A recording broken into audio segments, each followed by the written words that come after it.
Bonjour à tous, bienvenue pour ce dernier webinaire du mois de janvier pour l'équipe Sony. Alors, on avait entamé un premier cycle de webinaire avec Jacques Cadenas sur la gestion obligataire, hein, pour vous expliquer qu'il y avait encore de l'argent à gagner sur les obligues et que le modèle était très résilient. On a poursuivi avec les actions, avec Mihir Benamram, pour vous expliquer comment ce garçon qui nous a rejoint le 1er juin a réorienté la gestion de notre fonds Sony Manager avec beaucoup de succès l'année dernière et quels étaient les projets qu'on avait cette année autour de cette gestion action.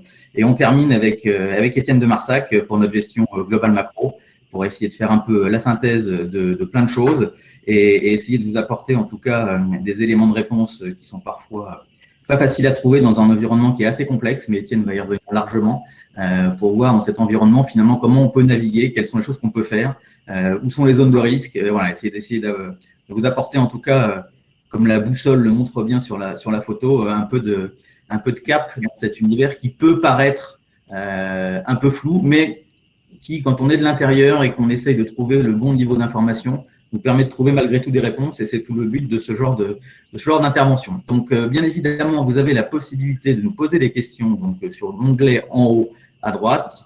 Voilà, donc je relayerai les questions, évidemment, au fur et à mesure en fonction de l'évolution de la conférence. On est parti pour 30 minutes.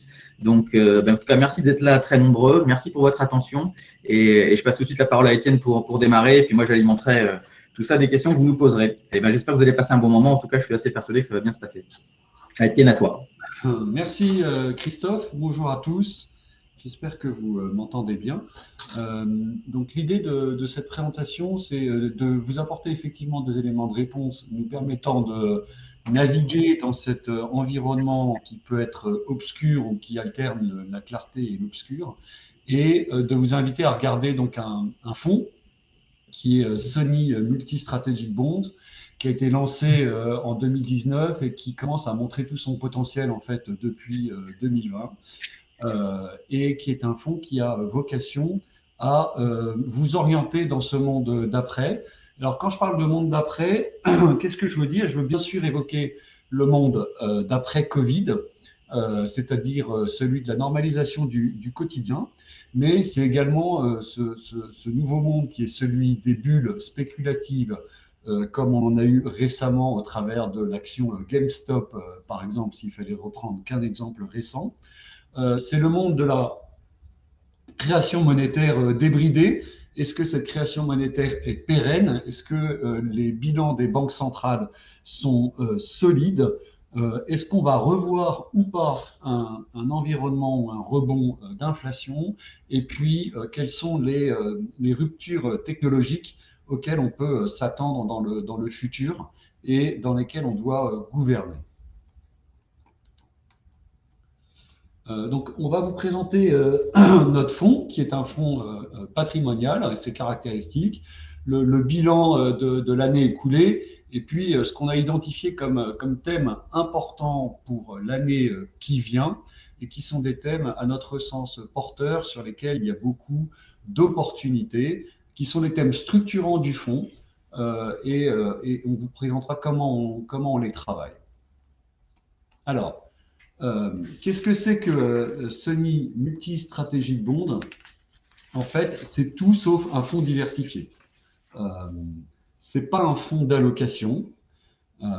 Ça n'est pas un fonds qui cherche à optimiser un rendement sous contrainte de diversification.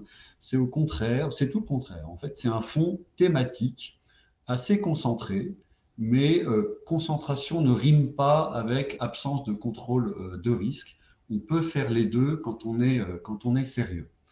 Euh, dans le titre de ce slide, il y a un mot important qui est patrimonial, qui renvoie effectivement à cette notion de gestion des risques.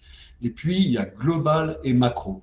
Qu'est-ce que ça veut dire global? Ça veut dire que c'est un fonds qui est quand même assez ouvert vers l'extérieur, qui est global dans ses inputs, c'est-à-dire que ses inputs ne sont pas simplement discrétionnaires, ils peuvent être également quantitatifs ou même parfois systématiques. Et puis, c'est un fonds qui est investi sur une palette de thèmes, on l'a dit, et de thèmes qui se déclinent ensuite en sous-jacent, qui est extrêmement large. ce que ne permettent pas en fait les fonds, on va dire, long only, qui agissent que sur une seule classe d'actifs, par exemple, que ce soit un fonds action ou un fonds de taux. Le fonds Sony multistratégique il peut s'exprimer sur une multitude de sous-jacents. Et puis, c'est un fonds macro, c'est-à-dire que ce qui nous intéresse, c'est moins la micro, c'est moins les petites entreprises, c'est moins la dette corporate, mais c'est plus les grandes thématiques qui structurent l'environnement. Les caractéristiques de ce fonds, pour donner quelques chiffres, qu'est-ce que c'est? C'est l'ambition de réaliser une performance de 7% annualisée tous les ans sur 3 ans, avec une sensibilité taux, puisqu'on a quand même des taux à l'intérieur, qui peut être très négative, comme ça a été le cas en début d'année quand on croit à la remontée des taux d'intérêt, un objectif de volatilité, donc qui n'est pas un budget de volatilité, mais une contrainte un peu maximale de 10%. Et puis enfin, ce qui fait l'originalité du fonds, on va s'arrêter quelques secondes dessus, c'est ce suivi en perte maximale probabilisée. Vous avez, alors donc ça c'est vraiment la caractéristique de Sony Multistrategic Bonds. Il n'y a pas de fonds en France qui utilise cette méthode de perte maximale probabilisée, qui n'est pas la VaR, mais qui est au-delà de la VaR. La value at risk est utilisée par la plupart de nos concurrents. On a vu ses limites et on l'a vu au travers de grands fonds de la place qui malheureusement ont subi des déboires parce que la value at risk, ça n'est pas la perte maximale, comme on vous dit. En réalité, c'est la perte minimale. La value at risk, c'est la perte maximale dans un intervalle de confiance de 95% ou de 99%, mais ça ne dit rien de qu'est-ce qui se passe dans le 1% des cas ou dans le 5% des cas. 5% des cas sur 200 jours, ça fait quand même une dizaine de jours pendant lesquels il peuvent se passer de grands risques de marché que la value at risk ne capte pas. Et nous, ce qu'on capte et ce qu'on décrit en toute transparence, c'est qu'est-ce qui se passe dans la queue de distribution de notre fonds. Et ça s'appelle la CVaR, la Conditional Value at Risk, ou l'expected shortfall, ou la perte maximale probabilisée. C'est-à-dire qu'on gère avec cette notion de maximum drawdown. C'est ça qu'il faut retenir. Et ce maximum drawdown, on est totalement transparent vis-à-vis de nos clients au travers de notre reporting. Et on dit par exemple qu'en ce moment, le maximum drawdown à 5 jours, il est de l'ordre de 10% par exemple. Ça, vous l'avez présent dans le reporting du fonds et dans la fiche bimensuelle. Donc, vous êtes en face d'un fonds qui n'est pas un fonds diversifié, qui est un fonds original dans son approche et qui est tout à fait novateur dans son suivi du risque qui est emprunté à l'environnement bancaire dont je viens. Donc, dit différemment, c'est un fonds patrimonial, global macro, qui va s'exprimer non pas sur des classes d'actifs, mais plutôt sur des thèmes. Comment on fait ça? On a une brique de portage élémentaire. Cette brique de portage élémentaire, elle est réalisée sur du crédit. C'est pour ça que ce fonds trouve une racine qui est tout à fait logique, ou des racines tout à fait logiques chez Sony. Donc, du crédit très court terme, 2 ans de maturité en moyenne, 2% de taux actuariel, qui est là pour favoriser la constitution d'un matelas. Et ce matelas, ensuite, il est investi sur les thèmes d'exposition auxquels on croit. Alors, quel thème? Ça peut être l'or, par exemple, qui a été un thème très structurant l'année dernière, ou ça peut être long de devises plutôt de bonne qualité, ou bien de certaines matières premières, ou encore de certains thèmes dans les marchés actions. Et ce qu'on essaye de faire au travers de la CVaR, eh bien, c'est de couvrir nos risques de manière dynamique. Donc, pour les couvrir, il faut d'abord les identifier. Donc, risque de défaut, risque de volatilité, risque de crise, risque de liquidité. Tout ça, c'est extrêmement bien identifié et on a les moyens et les instruments de les neutraliser. Donc, Sony Multistrategic Bond, c'est un fonds sans contrainte qui cherche à s'exposer aux meilleurs thèmes du moment. Pourquoi on a choisi de faire un fonds plutôt concentré et de réfléchir à cette notion de diversification? Parce que la diversification ne marche pas en période de nationalisation du risque. Qu'est-ce que c'est la nationalisation du risque? C'est quand le risque a été embarqué par les banquiers centraux, les États, et retiré en partie des marchés financiers. Et ça a un impact qui est la corrélation des actifs marchés entre eux. Donc on comprend bien que faire un fonds diversifié quand tous les actifs sont corrélés, ça n'offre pas beaucoup d'intérêt. Et pour reprendre, si vous voulez, un mantra de Soros, si vous voulez, la diversification, c'est une protection contre l'ignorance. C'est-à-dire que si on choisit de faire un fonds extrêmement émietté, avec que des actifs anticorrélés entre eux, ben à la fin, on ne fait pas de performance. On fait une performance qui est très faible. Donc, la diversification, c'est très bien pour des fonds qui cherchent à minimiser la vol et le return. Mais si on cherche à faire un certain return, de l'ordre de 7 à 10%, comme c'est notre ambition, au contraire, on pense qu'il faut faire un fonds concentré. Mais pas n'importe comment, en limitant donc, les pertes maximales au travers de la CEVAR, comme je l'ai expliqué. Du coup, ce fonds, de notre point de vue, il répond aux besoins, vous êtes nombreux à nous exprimer, c'est-à-dire on veut de la liquidité, la liquidité elle est quotidienne, on veut des actifs qui soient de bonne qualité, on ne veut pas se retrouver empalé sur du non-raté ou du triple C, là c'est pas le cas, ou alors vraiment de manière très exceptionnelle. On veut que vous soyez très transparent sur la gestion des risques, on ne peut pas l'être plus quand on parle de maximum drawdown et qu'on vous dit, dans le pire des cas, ce qui va se passer, c'est une baisse de la valeur liquidative sur un épisode comme le Covid de 10% en une semaine, et puis une certaine forme de simplicité, parce que vous allez voir que les thèmes que l'on exprime sont des thèmes simples. La normalisation du quotidien, c'est simple.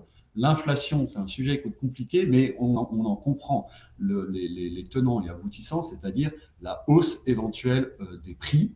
Donc on pense que ce fonds, il répond à vos demandes, qui est une gestion patrimoniale de qualité et qui soit compréhensible. Alors, je ne pourrais pas faire ça ni chez Sony, ni tout seul, ou en tout cas, je ne pourrais pas faire ça seul sans un minimum de qualité et d'investissement qui ont été faits. Donc la qualité, elle vient d'une équipe qui, je crois, est expérimentée. Alors, je ne vais pas parler de ma propre expérience, mais il est évident que pour comprendre un univers banque centrale, il faut avoir travaillé dans l'univers banque centrale. Ayant passé plusieurs années au Luxembourg aux côtés de la Banque européenne d'investissement, qui est le bras armé de l'Union européenne, et aux côtés de la BCE, et ayant la chance d'être invité, si vous voulez, au comité de politique monétaire de la BCE, j'ai accès à une information qui est de qualité, qui est de première main, et en tout cas qui me permet de comprendre le vocabulaire des banquiers centraux. Pascal Laloum, qui est mon risque manager, avec qui j'ai travaillé déjà dans le passé, qui forme avec moi, si vous voulez, un binôme, qui est un binôme qui est solide, et il a un parcours qui parle de lui-même, puisque c'est un garçon qui a travaillé chez DNCA, donc en risk management, chez Aviva, et qui a été gérant quantitatif avec moi d'ailleurs chez Natixis AM. Et ce couple-là, il fonctionne plutôt bien depuis qu'on l'a mis en place et permet de vous offrir cette gestion multithématique et quantitative des risques. Pour aller un tout petit peu plus loin, on ne peut pas faire de gestion globale macro quand on est tout seul. Et on s'appuie, Pascal et moi, sur des sources d'informations qui sont, je pense, de très grande qualité. Évidemment, les banques centrales, la BCE, mais pas simplement. Des échanges, en fait, avec la communauté des gérants global macro sur la chaîne américaine Real Vision, sur laquelle je me produis de temps en temps. Des abonnements à deux sources d'informations de très grande qualité qui sont BCA, je vous invite à BCA, je vous invite à aller sur leur site internet si vous ne les connaissez pas, GAFCAL, qui a été monté par des Français que la plupart d'entre nous connaissent, qui sont des gérants extrêmement pointus, notamment sur la partie asiatique. Et puis enfin, une plateforme d'échange d'informations entre gérants global macro ou gérants absolute return qui s'appelle Macro Hive et à laquelle je suis abonné. Sans ça, sans cet écosystème, c'est évident qu'on ne peut pas gérer convenablement. C'est quoi l'ADN finalement de ce fonds? S'il faut retenir une seule chose, c'est essayer de repérer les biais cognitifs. Alors qu'est-ce que ça veut dire? Ça veut dire qu'il y a des croyances en fait, souvent autoréalisatrices, que l'on véhicule sans vraiment chercher à s'interroger sur leur pertinence.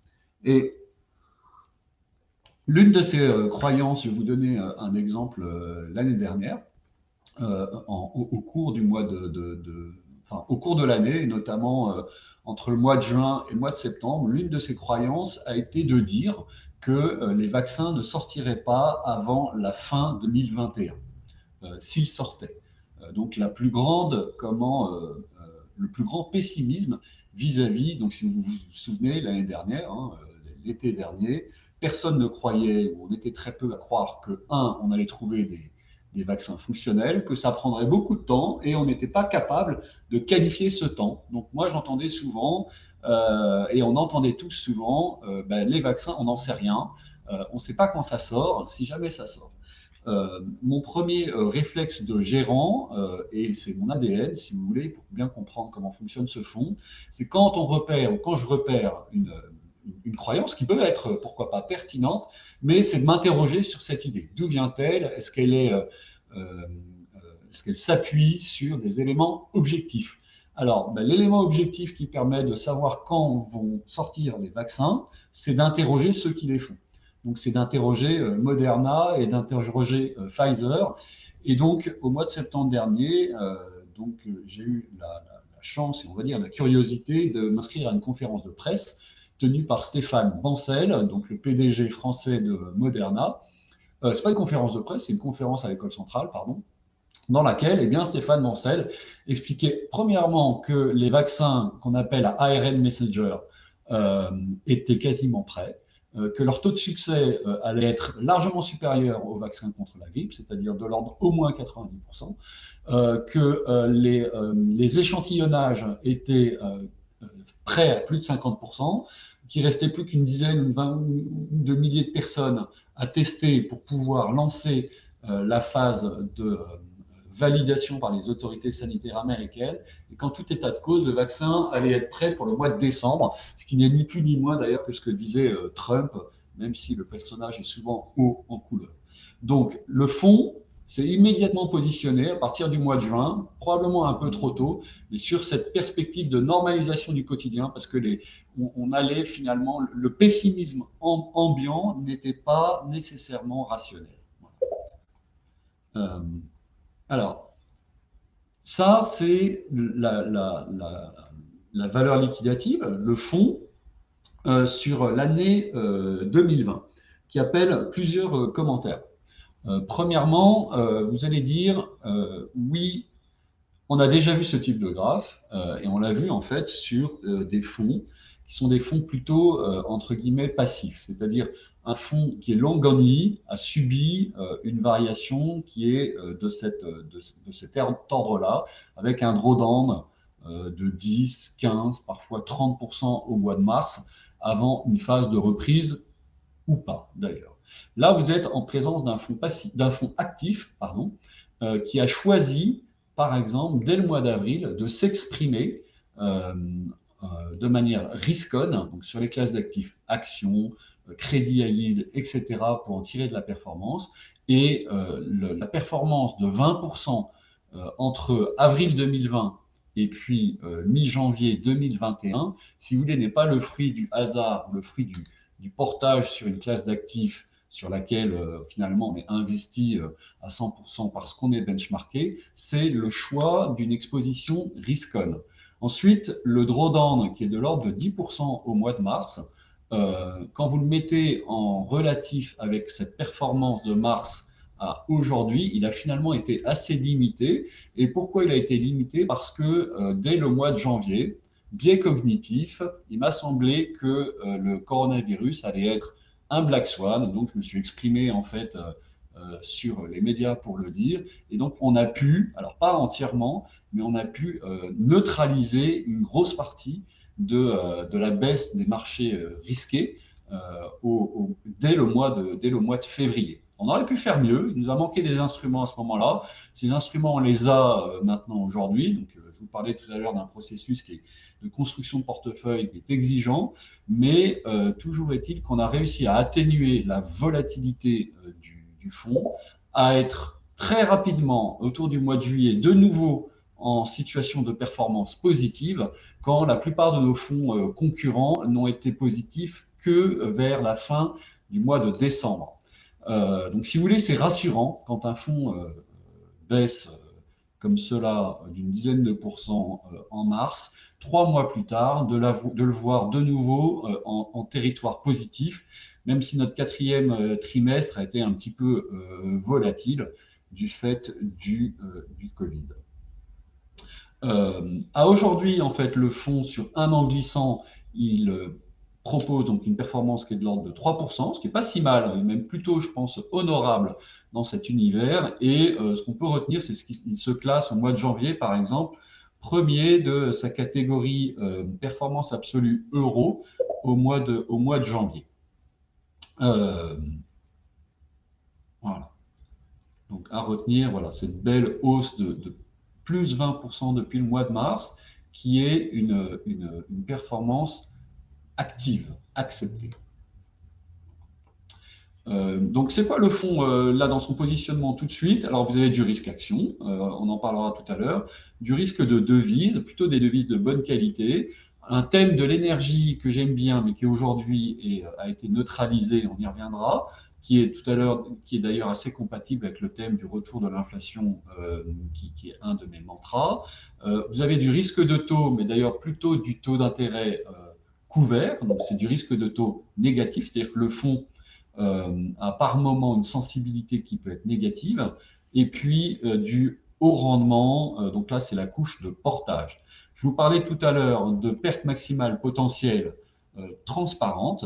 Donc là, en ce moment, compte tenu des niveaux de valorisation, le fonds a plutôt un profil risqué. Donc on a remonté le niveau de CEVAR et à un jour, dans un scénario catastrophique comme serait celui du Covid, vous pouvez perdre 4%. C'est difficile d'être plus transparent. Alors, quel thème d'investissement pour 2021? Clairement, nos vues, c'est la normalisation du quotidien. C'est-à-dire, donc c'était notre thème également de l'année dernière, il ne faut pas être trop pessimiste, nous semble-t-il, sur la campagne de vaccins. Un chiffre, 7% de la population américaine a été vaccinée à aujourd'hui, en à peine un mois, compte tenu du rythme d'accélération. Au mois d'août, 75% de la population américaine aura été vaccinée, toutes choses égales par ailleurs, c'est-à-dire si les approvisionnements se font bien. Mais aux États-Unis, ils sont plutôt bien approvisionnés en vaccins. Et c'est sans compter les 4 autres vaccins dont on ne parle pas, notamment Johnson & Johnson, qui sont en phase 3 et donc qui vont, dès le premier trimestre probablement, arriver à une phase d'exploitation. Ça, c'est très important. Ça veut dire que le pessimisme ambiant vis-à-vis de la distribution des vaccins ne tient pas compte des nouveaux vaccins en cours de production. Donc, la normalisation du quotidien, elle est en cours. Elle appelle forcément une exposition qui est risk-on du fonds. Elle appelle du coup des rotations sectorielles, c'est-à-dire des investissements sur les secteurs qui ont été les plus pénalisés pendant la période du Covid et un univers risk-on qui est favorisé par la baisse tendancielle du dollar. Vous savez que quand le dollar baisse, en général, c'est très porteur pour les actifs risqués. Pourquoi? Parce que la plupart des actifs risqués sont libellés en dollars. Donc, quand on peut acheter du dollar pas cher, eh bien, on a un flux très positif sur les actifs du type matières premières libellées en dollars, pétrole, actions américaines, etc. V comme vaccin, donc là, ce qu'il faut comprendre de ce chart, c'est l'augmentation en vert de la probabilité du nombre de personnes, donc de la proportion des personnes qui pensent que les vaccins sortiront ou que la population sera vaccinée suffisamment avant la fin du deuxième trimestre 2021. Donc vous voyez l'évolution positive de cette tendance. 60% aujourd'hui des personnes estiment que les Américains seront, et je crois que c'est tout à fait pertinent, vaccinés, donc auront atteint le seuil de d'immunité avant, avant cet été. Donc ça, c'est très important. C'est-à-dire que si les États-Unis donnent le là des marchés financiers, alors la sortie de crise se fait autour de cet été. En parallèle, on voit que les plus pessimistes, donc c'est la zone grise, ceux qui pensent que les vaccins seront distribués pas avant 2022, donc a fortement diminué. depuis schématiquement le mois de novembre. Ça, c'est vraiment la toile de fond de SMS, de Sony Multi Strategic Bond, qui, si vous voulez, milite en faveur de cette vue risk-on qu'il faut garder, même dans les périodes un peu troublées comme aujourd'hui.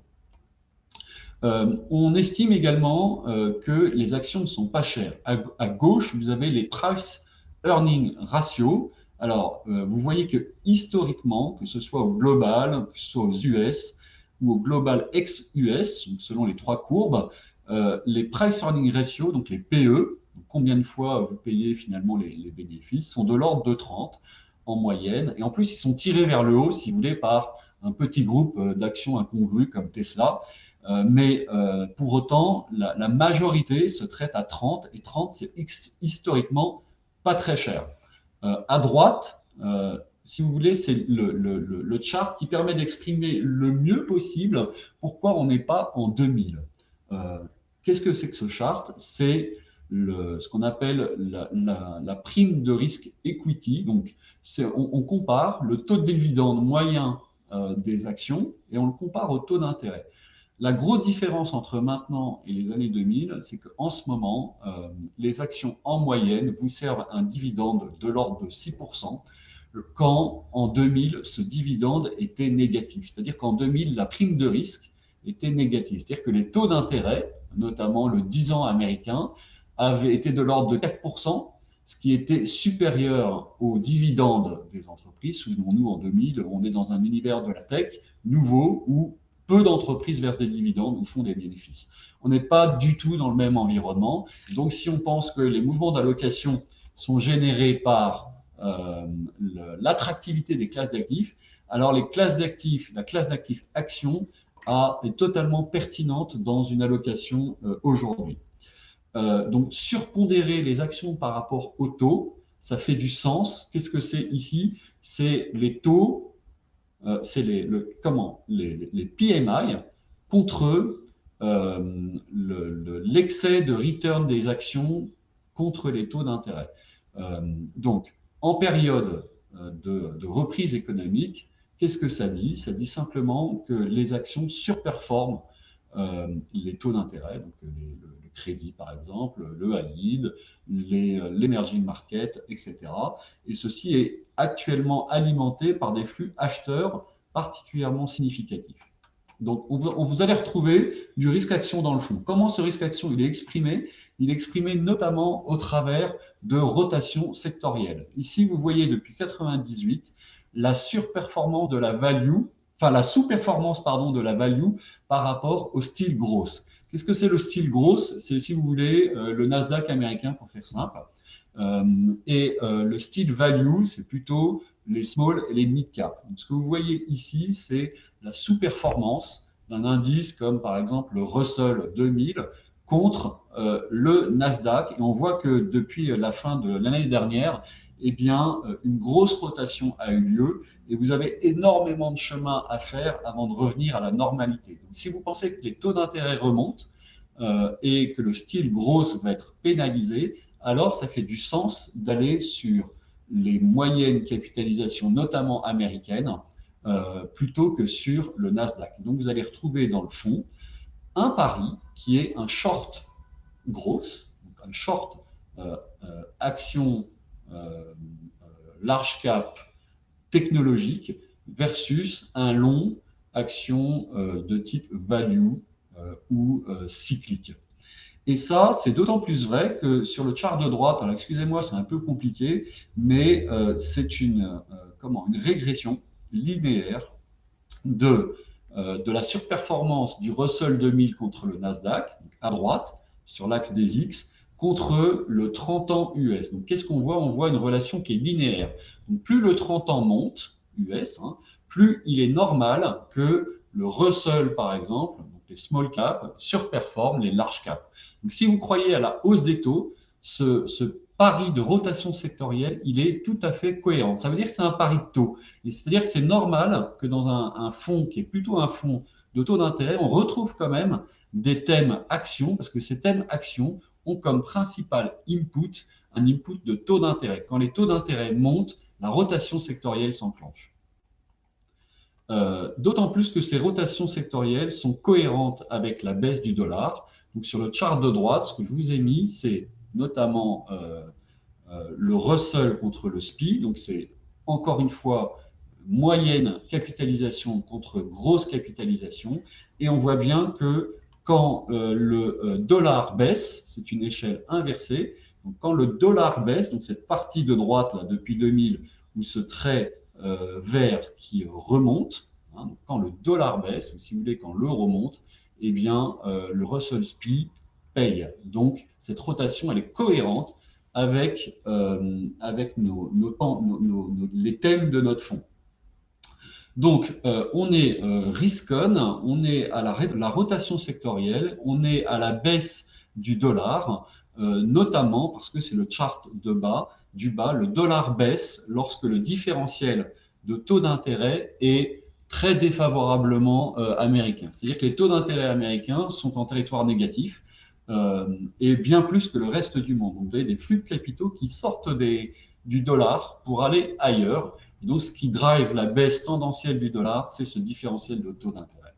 Donc, nos trois thèmes de gestion principaux, vous l'aurez compris, c'est la normalisation du quotidien, une certaine forme de reflation ou une certaine forme d'inflation progressive. Comment on le joue? Au travers d'obligations indexées à l'inflation, par exemple. Ce thème-là, il est homogène avec la renaissance de ce qu'on appelle les parias, donc tout le secteur de la value qui a été délaissé pendant une dizaine d'années, donc notamment au travers de ce pari dont on a parlé, qui est le Russell contre le Nasdaq, et puis la baisse tendancielle du dollar contre certaines devises émergentes, notamment asiatiques, mais de bonne qualité. Voilà. Qu'est-ce qui ferait que le fonds serait pénalisé? Un retour du risque géopolitique, bien sûr. Il y a un sujet d'attention qu'il faut avoir, et qui est notamment les tensions entre la Chine et Taïwan. Je ne vais pas tellement en parler, mais il faut garder un œil là-dessus. La capacité de Biden à mettre en œuvre son programme, un programme qui est très tourné vers le soutien aux PME, et donc vous l'aurez compris, le fonds joue plutôt la reprise des PME. Et puis l'erreur de politique monétaire, c'est-à-dire qu'en effet, on perçoit déjà dans notre univers des tensions, pas encore inflationnistes, mais des tensions à la hausse des prix qui font revenir ce sujet de la normalisation de la politique monétaire. Ça nous paraît un peu tôt, mais on voit bien que ce sujet, il excite beaucoup, aussi bien la Fed que la BCE. Et donc, il y a ce sujet de l'inflation et donc du génie qui sortira de la lampe. Si c'est le cas, il faudra s'attendre à des secousses sur les marchés financiers. Néanmoins, nous, comme c'est un thème que l'on joue finalement, hein, l'inflation, on devrait plutôt bien se comporter si toutefois l'inflation, le génie devait sortir de la bouteille. Super. Alors, merci beaucoup, Étienne. Alors, on a un tout petit peu débordé, mais c'est vraiment infime. Alors, il y a beaucoup de questions, donc je les ai déjà un peu triées. Alors, il y en a sur lesquelles je vais répondre parce qu'on me pose beaucoup de questions sur le nom du fonds. Alors,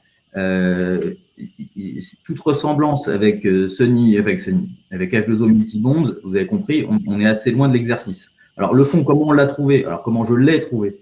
Notre fonds historique s'appelle Sony Euro Stratégique. Donc, on a voulu garder une base de ce qui fait l'ADN de Sony, donc le nom, Sony, stratégique parce que c'était un mot qu'on aimait bien. Et au lieu de faire que de l'euro, on se rend bien compte avec tout ce que vient de dire Étienne que la stratégie, elle n'est pas uniquement sur de l'euro, elle peut être sur d'autres devises, elle peut être sur d'autres classes d'actifs. Donc, on a rajouté multi pour faire multi-stratégique. Et puis bonds, parce que bien évidemment, il y a une base obligataire, Étienne l'a rappelé tout à l'heure, et l'objectif du fonds, c'est aussi d'avoir une performance de type obligataire.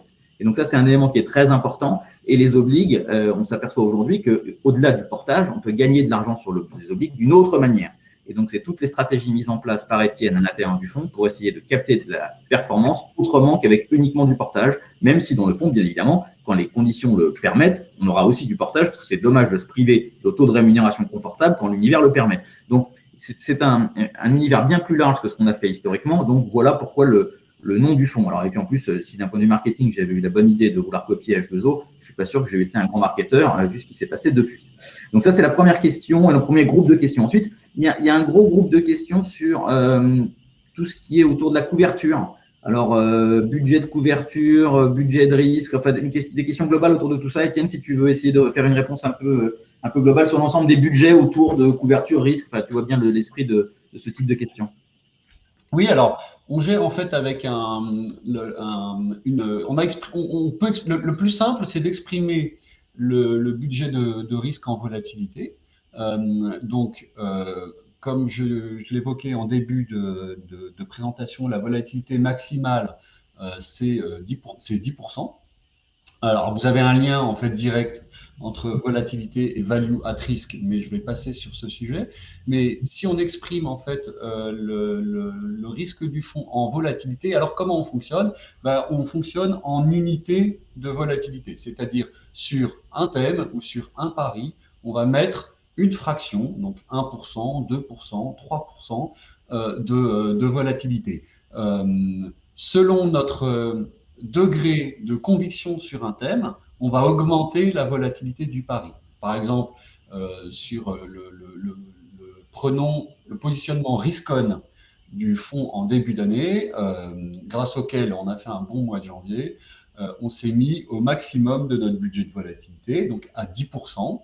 Et ce 10%, on l'a exprimé au travers des limites qui sont les limites définies par la notice du fonds, que vous allez retrouver ici. Voilà. Pas plus de 10% de matières premières, pas plus de 10% d'or, par exemple.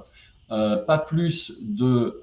on a mis plusieurs centaines de pourcentages de devises, mais on ne les consomme pas.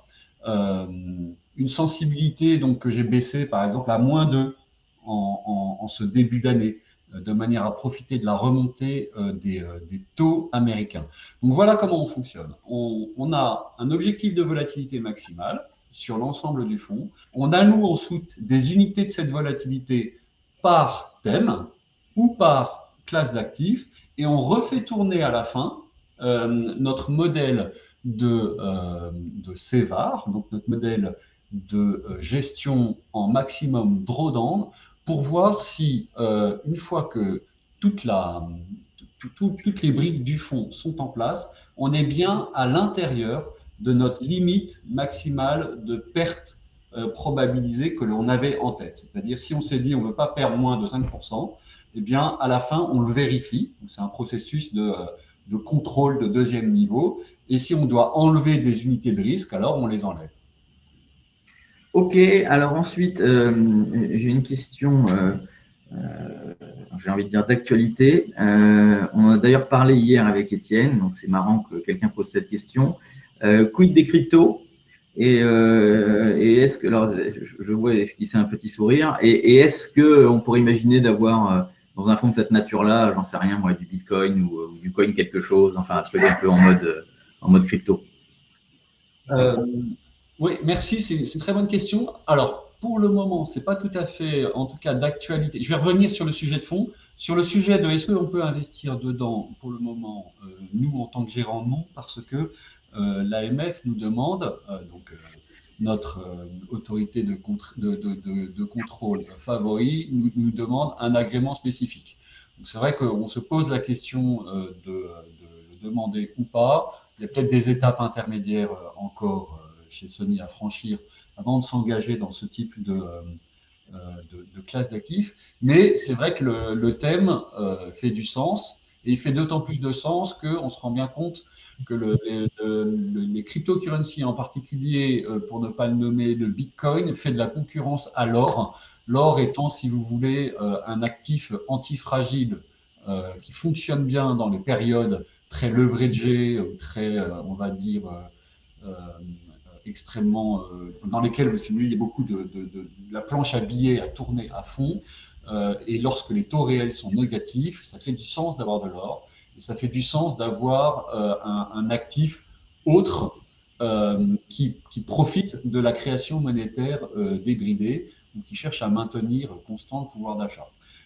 Donc, pourquoi pas dans un avenir, dans quelques années, avoir des cryptocurrencies à l'intérieur de ce fonds. Une fois que cet univers sera, on va dire, beaucoup plus stable. Pour l'instant, ce n'est pas le cas. Pour l'instant, le Bitcoin ou les autres cryptos ne sont pas des monnaies, ne remplissent pas encore les rôles, les trois fonctions de la monnaie, qui sont le storage of value, donc la capacité à permettre à un épargnant de confier de l'argent. Pour l'instant, cette fonction-là est assurée, mais c'est quasiment la seule. Ça n'est pas une unité de compte. Une monnaie doit permettre l'établissement d'un bilan. Donc, il faut que les bilans des entreprises soient schématiquement comptabilisés en Bitcoin. Et ça doit être une valeur d'échange. C'est-à-dire que vous devez pouvoir aller à la pharmacie de votre quartier, acheter les médicaments et payer en Bitcoin. Ça commence à être le cas, si vous voulez, en Asie. C'est sûrement pas le cas encore en Europe. Donc, tant que ça n'est pas un actif complet et une monnaie complète, je pense que c'est dangereux d'investir sur ces actifs extrêmement volatils et qui sont à la merci de la régulation, de la réglementation. Il suffit que Christine Lagarde ou bien Powell tape du poing sur la table et disent ça suffit, ceux qui sont en charge de la création de monnaie, c'est nous, pour que, je pense, la bulle s'effondre.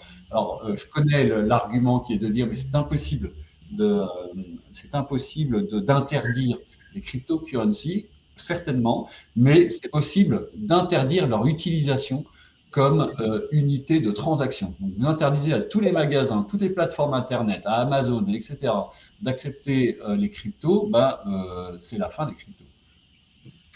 Ok, alors ensuite j'ai quelques questions. Alors c'est moi qui vais y répondre cette partie-là sur la partie performance passée du fonds.